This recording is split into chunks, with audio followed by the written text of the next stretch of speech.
우리들에게 주신 하나님의 말씀은 요한복음 6장 38절로 40절까지의 말씀인데요. 제가 봉독하지요. 내가 하늘에서 내려온 것은 내 뜻을 행하려 함이 아니요 나를 보내신 이의 뜻을 행하려 함이니라. 나를 보내신 이의 뜻은 내게 주신 자 중에 내가 하나도 잃어버리지 아니하고 마지막 날에 다시 살리는 이것이니라. 내 아버지의 뜻은 아들을 보고 믿는 자마다 영생을 얻는 이것이니 마지막 날에 내가 이를 다시 살리리라 하시니라. 아멘.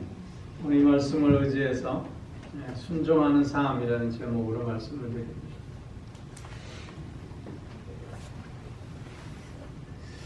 사무엘상 15장 말씀에서 보면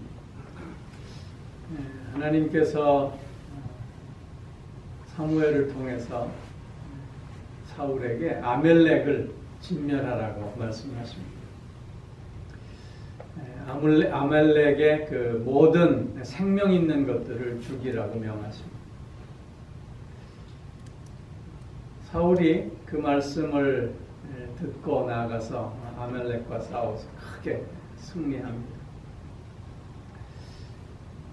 그런데 다 죽이라고 하는 하나님의 명령을 거역하고 낮고 쓰잘데기 없는 하찮은 생명들만 죽이고 좋은 것들은 다 살려서 노획물로 데려왔습니다. 이것을 보고 사무엘이 사울을 나무랍니다. 그러자 사울이 어떻게 변명하냐면요. 나는 다 죽이려고 했는데 백성들이 좋은 것을 가져와서 하나님께 제사 드리려고 이렇게 했습니다. 그렇게 변명합니다. 그러자 사무엘이 사울에게 순종이 제사보다 낫다라고 이야기하지요. 순종이 제사보다 낫다라고 하는 이 말은 제사를 평가절하하는 말이 아니지요. 오히려 제사의 그 근본은 그 제사의 기본 정신은 순종에 있는 것이다 라고 하는 말씀입니다. 우리가 오늘 예배 드림도 마찬가지.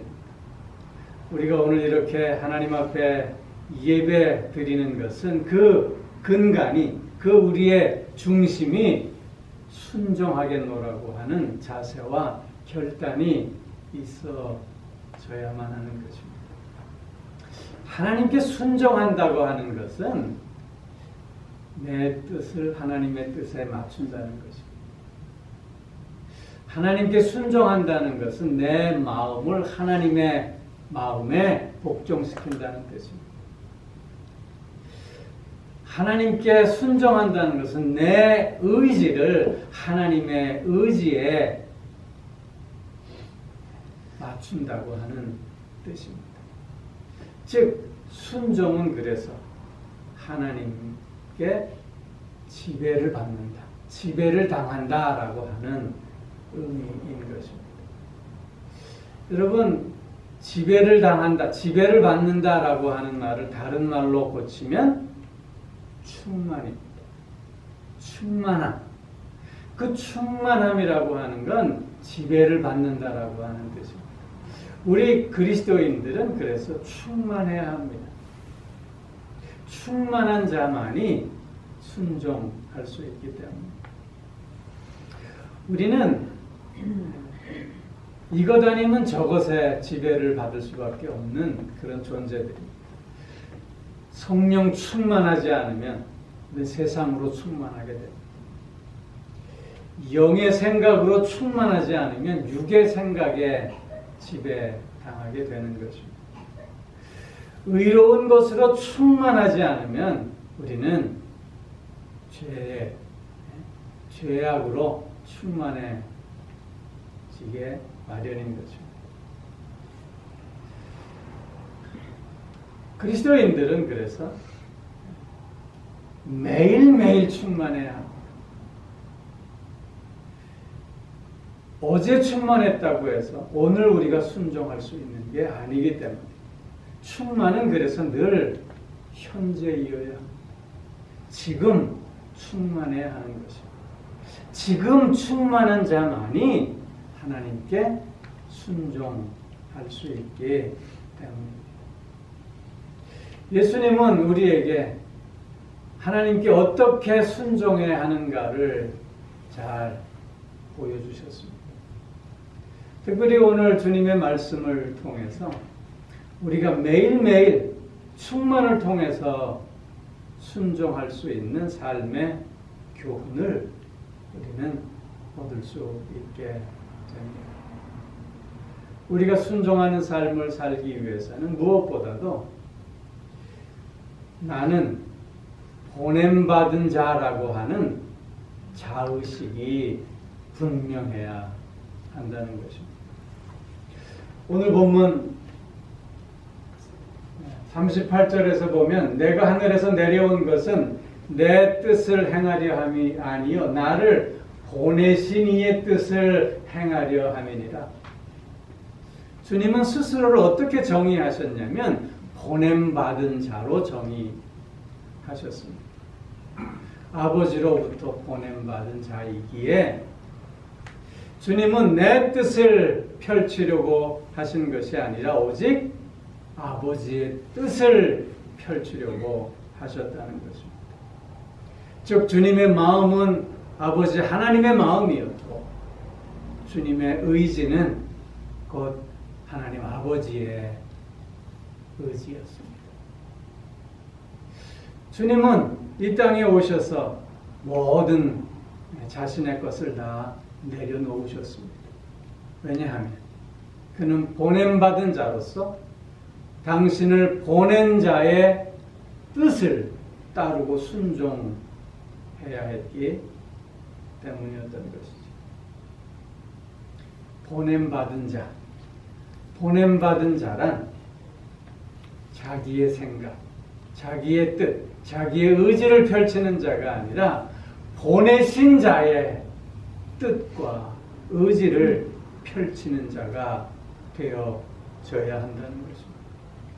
겟세마네 기도가 그것을 잘 우리에게 보여주고 있습니다. 십자가를 지시기 전에 주님께서 기도하셨습니다. 아버지여, 할만하시거든 이 잔을 내게서 지나가게 하시옵소서. 그러나 나의 원대로 마옵시고 아버지의 원대로 하옵소서. 그렇게 기도하시면서 결국 십자가에서 죽기까지 하나님의 뜻을 이루시며 순종하시지 않으셨습니까? 여러분 초대교회의 첫 번째 순교자 스데반 집사를 아시죠? 그 스데반 집사의 삶을 한마디로 요약하면 충만이었습니다. 사도행전 6장 7장을 쭉 읽어보면 스데반 집사에 대한 설명을 하는 데 있어서 충만이라는 단어를 쓰고 있습니다. 스데반은 성령에 충만했습니다. 지혜에 충만했습니다. 은혜에 충만했고 권능에 충만했다고 했습니다. 그 충만함으로 스데반은 예수님을 닮아 예수님과 같은 죽음의 모습을 보여주며 끝까지 아버지의 뜻에 순종하고 있는 모습을 우리에게 보이고 있지 않습니까?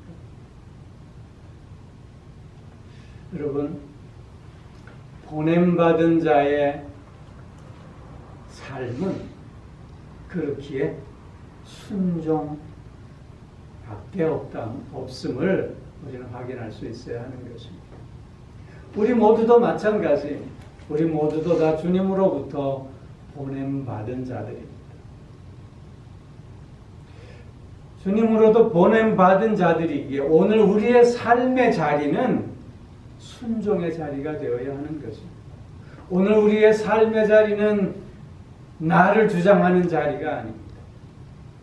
내 생각을 주장하고 내 뜻을 주장하고 내 의지를 펼치는 자리가 아니라 주님을 생각하고 주님의 뜻을 펼치며 주님의 의지를 드러내는 자리가 되어져야 하는 것입니다. 나의 오늘의 삶의 자리는 그래서 나를 바라보는 자리가 아니라 주님을 바라보는 자리가 되어야 하고, 보냄받은 자로서의 나의 지금의 오늘의 삶의 자리는 그래서 하나님이 나와 함께 하심을 드러내는 자리가 되어야 합니다. 그렇기에 나를 위하는 자리가 아니라 주님을 위하는, 주님께 영광 돌리는 자리가 되어져야 한다는 것입니다. 우리 가운데 스스로 온 자가 있습니까? 다 보냄받은 자 아닙니까? 다 보냄받은 자들이기에 보내신 자의 뜻을 알고 그 뜻을 이루기에 진력을 다하는 우리가 되어져야 할 줄로 믿습니다. 나의 삶의 자리에 내가 오늘 보내졌습니다. 내가 처한 환경과 내가 처한 삶의 조건 속에 주님은 나를 보내주셨습니다. 그래서 그 자리에서, 그 환경과 그 조건 속에서 내 생각과 내 뜻과 내 의지를 펼치는 것이 아니라 주님의 뜻을 이루어 갈 수 있어야 하는 것입니다. 그리스도인은 그래서 충만으로 순종하는 자입니다. 보냄받은 자로서의 자의식을 더욱더 분명히 하는 오늘 우리가 되어지기를 소망합니다. 두 번째로는 우리가 순종할 수 있는 그 이유는 주님께서 사랑으로 우리와 함께 하시며 끝까지 책임져 주시기 때문이라는 것입니다. 오늘 39절 말씀을 보십시오. 나를 보내신 이의 뜻은 내게 주신 자 중에 내가 하나도 잃어버리지 아니하고 그랬습니다. 주님께서 이 땅에 오셔서 이루시고자 하시는 아버지의 뜻이 무엇이라고요? 내게 주신 자 중에 내가 하나도 잃어버리지 않겠다. 하나도 잃어버린 자 되지 않겠다고 하시는 것입니다. 여러분, 우리들은 다 하나님의 자녀들입니다. 우리가 하나님의 자녀들이지만 그러나 주님이 함께 하시지 않는다. 우리가 어떻게 얻은 자가 될 수 있겠는가? 우리가 주님이 함께 하시지 않는다. 우리는 잃어버린 자가 될 수밖에 없지 않느냐 하는 것입니다. 마치 어리석은 양처럼 우리는 다 제각기 제갈 길로만 가고자 하는 존재들 아니겠느냐 하는 것입니다. 목자의 보살핌이 없다면, 목자의 사랑이 없다면, 목자의 끝까지 책임져주고 지켜주심이 없다면 우리는 잃어버린 자가 될 수밖에 없는 것 아닙니까?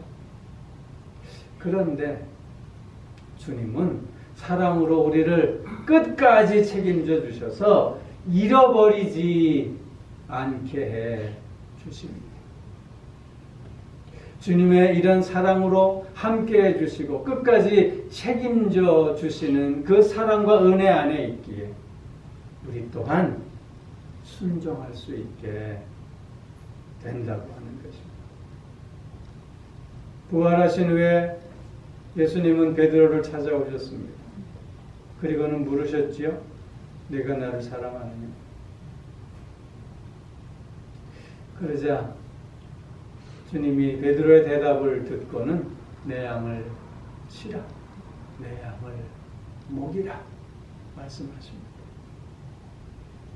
베드로에게 주님께서 내 양을 치라, 내 양을 먹이라 라고 하시는 이 말씀의 의미는 내가 십자가에서 죽기까지 너를 사랑하였듯이 너도 그렇게 사랑하는 자가 되어야 함을 말씀하고 있는 것입니다.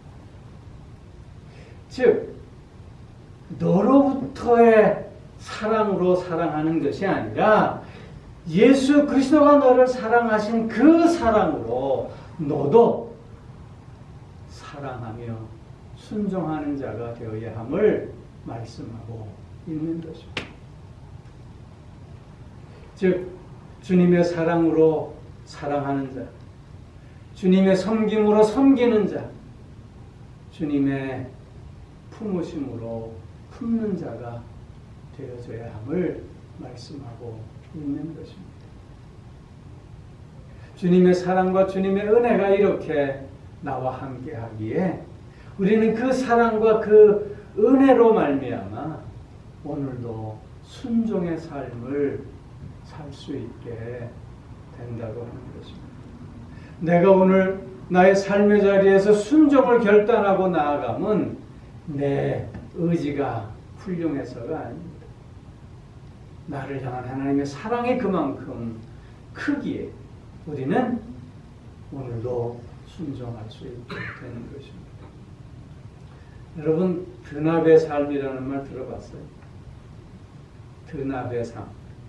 못 들어봤어요? 내가 가르쳐 줄게. 드나베의 삶은요, 드리고, 나누고, 베푸는 삶을 말해요. 드리고, 나누고, 베푸는 삶. 드나베. 네, 드나베. 그렇게 네. 하시네요. 난 드나. 발음이 안 좋아서 죄송합니다. 드나베. 우리 그리스도인들이 이 드나베의 삶을 사는 게 중요합니다. 왜냐하면요, 이 드나베의 삶을 산다고 하는 것은 나에게 부어진 그 하나님의 사랑과 은혜를 감사하는 표현이기 때문에 그렇습니다. 감사하는 자만이 사람됨이 드러나고요. 감사하는 자만이 성도됨이 더 아름답게 빛나게 되는 것입니다. 드나베의 삶을 살 때 감사를 표현하는 삶입니다. 드나베의 삶은 또한 공동체 안에서 서로에게 힘을 더해주는 책임감의 표현이기도 합니다. 함께 더불어 살아가는 삶의 모습을 확인해주는 아름다움이라고 하는 것이죠. 또한 이런 드나베의 삶을 아무 조건 없이 그리고 아무 바라는 것 없이 진실되게 표현해 갈 때 그 삶 속에 하나님의 사랑이 더해지고 하나님의 은혜가 더 풍성해지고 하나님의 복이 더 넘치게 된다라고 하는 사실이죠. 그렇게 중요한 것입니다. 누가복음에서 보면 뭐라고 얘기하죠? 주라 그리하면 내가 어떻게 한다고요? 누르고 흔들어서 후히 넘치게 주리라. 드나베의 삶을 이렇게 진심으로 실천하는 자들에게 하나님께서는 더욱 풍성한 은혜를 넘치도록 주신다고 하는 것입니다. 그래서 중요합니다. 또 하나 드나베의 삶의 중요한 이유는 이런 드림을 통해서 내 마음속에 올라오는 탐욕을 제어하는 능력을 키울 수 있게 되기 때문이라는 것입니다. 욕심을 제어하는 자가 될 수 있습니다. 탐욕에서 자유로운 자가 될 수 있기 때문이라고 하는 것입니다. 예수 그리스도의 사랑 안에, 예수 그리스도의 은혜 안에 오늘 순종하는 삶을 사는 자의 모습은 그래서 이렇게 드리고 나누고 베푸는 모습이 되어져야 할 줄로 믿습니다. 오늘 내가 조급하여 하면 나에게 부어진 하나님의 그 자비와 그 인내하심을 담은 그릇이 너무 작기 때문이 아닐까. 오늘 내가 너무 피곤해하고 오늘 내가 너무 답답해함은 나에게 부어진 하나님의 그 은혜와 그 사랑을 담는 그릇이 너무 작기 때문이 아닐까.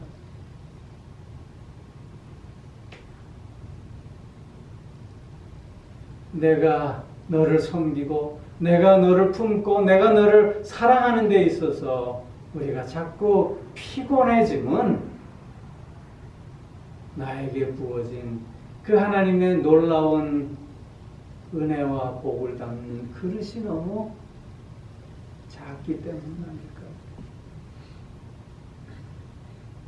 다시 한번 나에게 부어진 그 하나님의 은혜와 그 하나님의 사랑 속에 충만해지는 우리가 되어져야 할 줄로 믿습니다.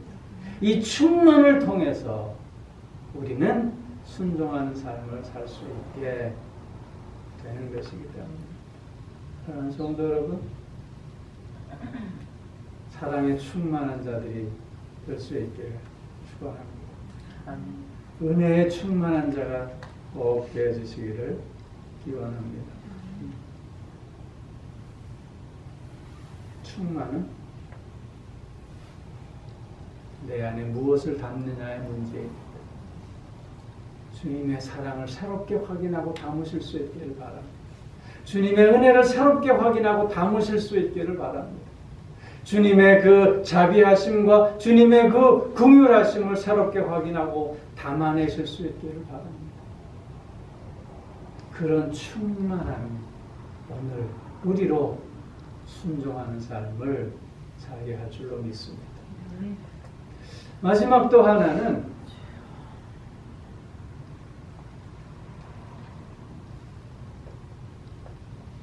믿음으로 영생을 누리는 자임을 확인할 수 있을 때 우리는 순종할 수 있게 된다는 것입니다.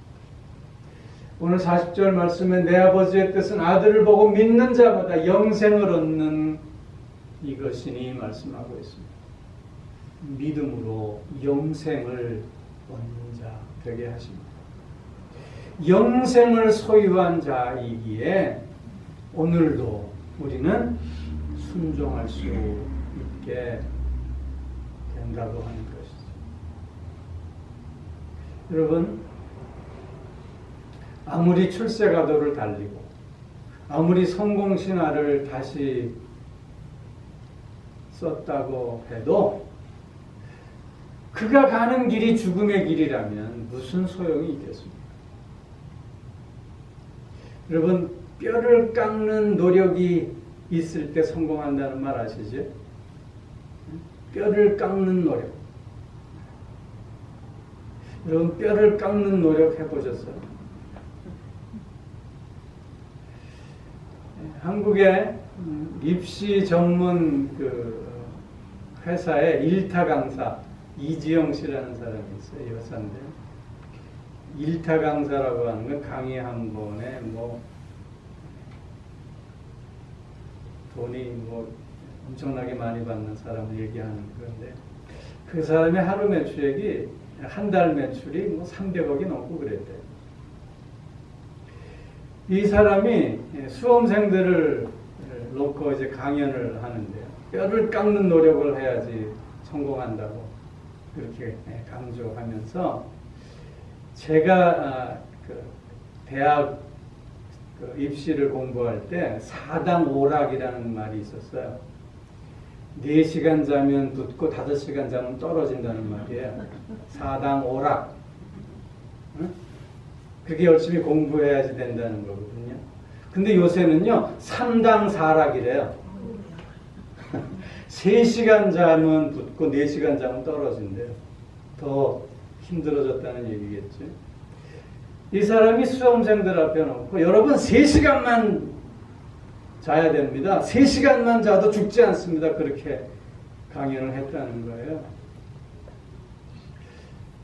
그런데 이 사람이요, 복막염이 맹장이 터졌는데 자기 하는 그 스케줄이 너무 바빠가지고 그걸 참고 계속 일을 했대요. 그러다가 쓰러져가지고 병원에 실려가서 그 수술을 다 받았는데 의사 선생님이 그러는데 무슨 일을 하기에 여기까지 이렇게까지 견뎠냐고. 참 신기하다고. 이러다가 죽으면 무슨 소용이 있냐고 그렇게 얘기하더래요. 그래서 그런가 보다. 내가 잘못 살았나 보다 그렇게 생각했다는 거예요. 근데 자꾸 일 생각이 떠나질 않는다는 거죠. 그래서 일주일 이상 입원해야 되는데 3일 만에 퇴원해가지고 다시 원고 쓰고 다시 강연하고 그러고 다녔다는 거예요. 그러다가 어느 날 쓰러져가지고요. 이 숟가락을 들지도 못하고요. 음식을 입였는데 이 턱을 움직일 수도 없는 그런 무력감에 빠져서 죽음의 문턱을 넘나드는 시간을 보냈대요. 그리고 나서 깨달았다는 거죠. 그래서 그 사람 강연의 주제가 뭐냐면요. 뼈를 깎는 노력을 하면 실패합니다. 네. 건강리는 끝이. 뼈를 깎는 노력해야 성공합니다라고 하는 강연의 주제에서 뼈를 깎는 노력하면 반드시 실패합니다. 왜냐하면 자신을 사랑하지 않으면 아무것도 의미가 없기 때문이라는 거죠. 나를 사랑하고 내가 오늘 생명의 충만함 속에 있을 때만이 그게 진정한 행복이고 성공임을 깨달았다는 거예요. 그래서 너무너무 수험생들에게 죄송하다고, 너무너무 미안하다고, 내가 너무너무 잘못했노라고 그렇게 강연하고 다니더라고요. 여러분, 그리스도인들은 생명의 풍성함 속에 있는 자들이에요. 영생을 소유한 자들 아닙니까? 영원한 생명을 소유하고 누리고 있는 자들입니다.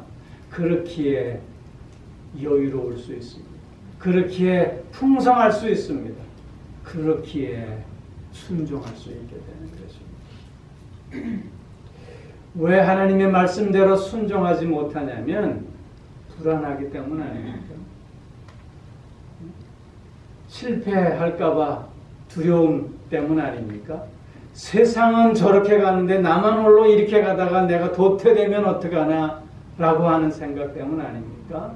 그런데 우리는 이미 생명의 풍성함 속에 있는 자들이기에 그것이 문제가 되지 않습니다. 그래서 순종할 수 있게 되는 것입니다. 사랑하는 성도 여러분, 순종은 해도 되고 안 해도 되고 하는 게 아닙니다. 그리스도인이라면 반드시 순종해야 합니다.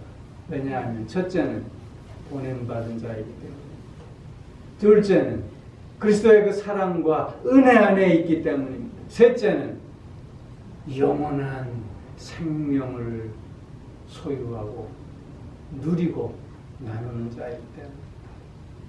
오늘도 순종을 통해서 하나님의 뜻을 이루어내는 복되고 귀한 우리 모두가 되어지기를 주의 이름으로 축원합니다. 기도하겠습니다. 오 사랑의 아버지 하나님, 보냄받은 자이기에 충성해야 하고 주의 놀라우신 사랑과 은혜 안에 있기에 충성할 수 있고 뿐만 아니라 영생을 누리고 나누는 자들이기에 오늘도 나의 삶의 자리에서 충성할 수 있음을 고백합니다. 하나님,